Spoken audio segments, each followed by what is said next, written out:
முருகப்பெருமானை காண்பிப்பதற்கு கொஞ்ச நேரம் தான் இருக்கு. ஆனா கொஞ்சம் நொடிக்கு கூட காத்திருக்க முடியல. அந்த அளவுக்கு ஆர்வம் அதிகமாக இருக்கின்றது.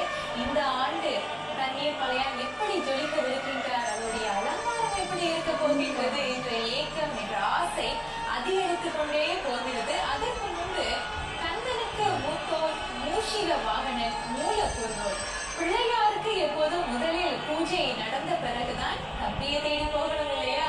ஆக பிள்ளையாருக்கு தீப ஆர்த்தனை காட்டப்படுகின்றது. அதனை அடுத்துதான் நாம் முருகப்பெருமானை தரிசிக்க வைக்கின்றோம்.